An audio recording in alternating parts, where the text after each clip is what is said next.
हालत अल हतब यानी लकड़ी ढोने वाली का लक़ब दिया गया है। जब उसे मालूम हुआ कि उसकी और उसके शौहर की मुजम्मत में कुरान नाजिल हुआ है तो वो रसूलुल्लाह सल्लल्लाहु अलैहि वसल्लम को तलाश करती हुई आई। आप खाना काबा के पास मस्जिद हराम में तशरीफ फरमा थे। सैयदना अबू बकर सिद्दीक रजी अल्लाह अन्हु भी साथ थे। उसकी मुट्ठी में पत्थर थे।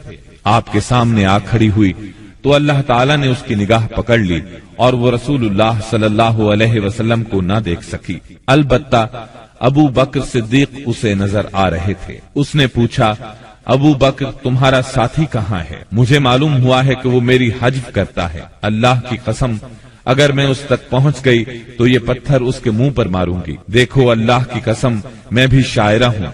यह कहकर उसने शेर पढ़ा, हमने मुजम्मम की नाफरमानी की, उसके अम्र को तस्लीम न किया और उसके दीन को नफरत और हकारत से छोड़ दिया। इसके बाद वो वापस चली गई। सैयदना अबू बकर सिद्दीक रजी अल्लाह अन्हु ने अर्ज किया, ऐ अल्लाह के रसूल, क्या उसने आपको देखा नहीं? आपने फरमाया, नहीं, उसने मुझे नहीं देखा। अल्लाह ने उसकी निगाह पकड़ ली थी। बहरहाल नबी सल्लल्लाहु अलैहि वसल्लम अपनी तबलीग में लगे रहे। मजमाओं और महफिलों में पहुंचकर इस्लाम का पैगाम देते रहे।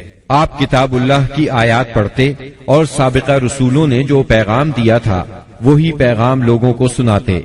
आप फरमाते, ऐ मेरी कौम के लोगों, अल्लाह की इबादत करो, उसके सिवा तुम्हारा कोई माबूद नहीं। इसके साथ ही आपने लोगों के सामने खुल्लम खुल्ला अल्लाह की इबादत शुरू कर दी। चुनाचे आप दिन दिहाड़े सारे लोगों के सामने काबा के सहन में नमाज पढ़ते। आपकी तबलीग आहिस्ता आहिस्ता कामयाब होती चली गई। कुरैश इस पूरी सूरत हाल को तशवीश की नजर से देख रहे थे। अभी थोड़ा अरसा गुजरा था कि हज का मौसम आ गया। कुफ्फार हाजियों के सिलसिले में परेशान हो गए। चुनाचे उनकी एक जमात वलीद बिन मुगीरा के पास आई। ये उनमें उम्र रसीदा और मर्तबे वाला आदमी था। उसने कहा, देखो हज का मौसम आ गया है, अब हर तरफ से लोग तुम्हारे पास आएंगे और वो इन साहिब का मामला सुन ही चुके हैं, लिहाजा कोई एक राय तय कर लो और मुख्तलिफ बातें न कहना, वरना एक दूसरे को झुटला बैठोगे। लोगों ने कहा, तब फिर आप ही बताएं हमें क्या करना चाहिए, क्या कहना चाहिए?